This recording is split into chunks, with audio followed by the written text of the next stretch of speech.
మంచి రోజు. మన హక్కుల కోసం, మన ఆత్మగౌరవం కోసం కొట్లాడి కొన్ని హక్కులు సాధించుకున్నటువంటి రోజు ఇవాళ. ఇందాక సీతక్క గారు చెప్పారు, 100 సంవత్సరాల కిందట చూసినట్టయితే మహిళలకు ఓటేసే హక్కే లేదు. ఇవాళ రాజ్యాలు ఏవి రావాలన్నా ఏవి పోవాలన్నా మహిళలే నిర్ణయం తీసుకుంటా ఉన్నారు. ఆ స్థాయికి మనం చేరాం. అది మన సక్సెసే కదా ఇవాళ. అందుకే ఇవాళ రేవంత్ అన్న కూడా ఇంకో మాట చెప్తా ఉన్నాడు, స్టాండ్ విత్ హర్ అని చెప్పేసి. అంటే మన కోసం నిలబడాలి అని చెప్పేసి ఒక మాట చెప్తా ఉన్నారు.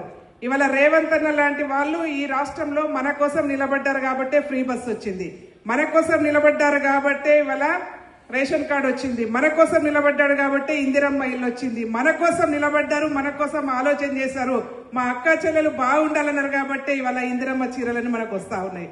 అంటే ఇట్లా ఒక నాయకుడు మన కోసం నిలబడితే మన అభివృద్ధి జరుగుతుంది. అట్లనే ఇవాళ ఒక్కసారి మనకు సపోర్ట్ చేస్తే మనం ఎక్కడికైనా వెళ్ళగలుగుతామనే ఒక శక్తి వాళ్ళ మహిళల దగ్గర ఉందని కూడా ఈ సందర్భంగా నేను మనవి చేస్తా ఉన్నాను. అందరం కూడా ఇళ్లలో పని చేసుకుంటాం, ఉద్యోగాలు చేస్తాం, ఇళ్లలో పని చేసుకుంటాం, వ్యాపారాలు చేస్తాం, ఇళ్లలో పని చేసుకుంటాం, అనేక కార్యక్రమాల్లో భాగస్వామ్యం అవుతాం, ఇళ్లలో పని చేసుకుంటాం.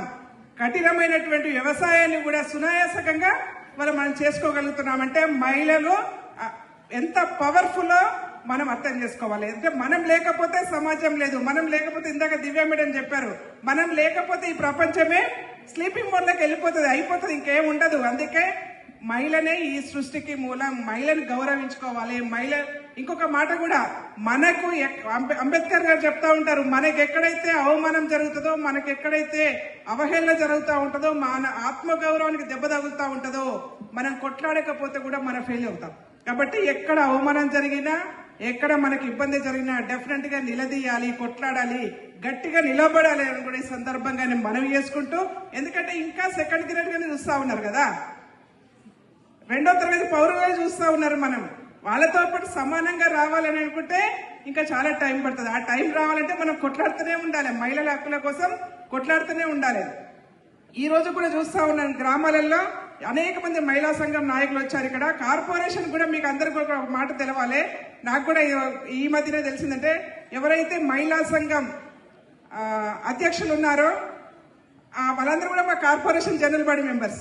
నేను మళ్ళీ త్వరలోనే మీ అందరినీ కూడా పిలుస్తాను. ఇప్పుడే సీతక్కకి చెప్పాను, కార్పొరేషన్ అంటే మేము అనేక రకాలుగా మీ అందరు కూడా స్కిల్ డెవలప్మెంట్ కార్యక్రమాలు ఇస్తా ఉన్నాం. గ్రామాలలో బ్యూటిషియన్ కోర్సులు కావచ్చు, స్టిచ్చింగ్ కావచ్చు, ఈ మధ్య కాలంలో డ్రైవింగ్ కూడా కరీంనగర్ లాంటి ప్లేస్లలో డ్రైవింగ్ కూడా ఇచ్చి ఆటోలు కూడా ఇవ్వడం జరిగింది. ఇట్లా ట్రైనింగ్లు ఇచ్చేసి మీరు మరింత ఆర్థికంగా స్వావలంబన చేసుకొని గట్టిగా ఉండాలి, మీ కుటుంబానికి సపోర్ట్ గా ఉండాలనేది ఈ కార్పొరేషన్ కృషి చేస్తా ఉన్నది.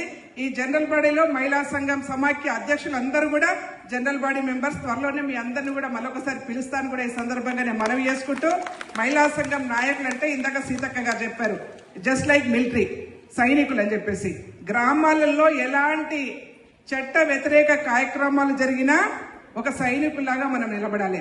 సీతక్క గారు చెప్తా ఉన్నారు, ఒక మాట చెప్పమని చెప్పేసి, ఎక్కడ బాల్య వివాహాలు జరిగినా మహిళా సంఘం నాయకులు దాన్ని అడ్డుకుంటే వాళ్ళకి అవార్డు ఇస్తామని చెప్పేసి సీతక్క గారు చెప్తా ఉన్నారు.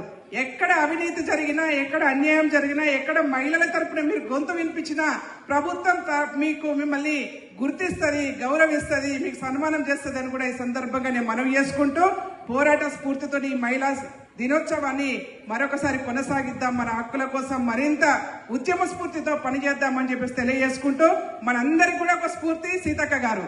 ఎక్కడో చిన్న మారుమూల గ్రామంలో పుట్టి వాళ్ళ ఒక రాష్ట్ర మంత్రివర్గంలో క్రియాశీలక పాత్ర పోషిస్తున్నారంటే ఎన్నో కష్టాలు ఎదుర్కొంటారు కదా, ఇక్కడ దాకా రాగలిగారు. వారి స్ఫూర్తినే మనం తీసుకుందాం. అందుకే నేను సీతక్క గారి నాయకత్వంలో మీరు, నేను అందరం పనిచేస్తున్నందుకు ఇవాళ మహిళా దినోత్సవం సందర్భంగా వారికి కూడా ప్రత్యేకంగా మహిళా దినోత్సవ శుభాకాంక్షలు తెలియజేసుకుంటూ సెలవు తీసుకుంటా ఉన్నాను.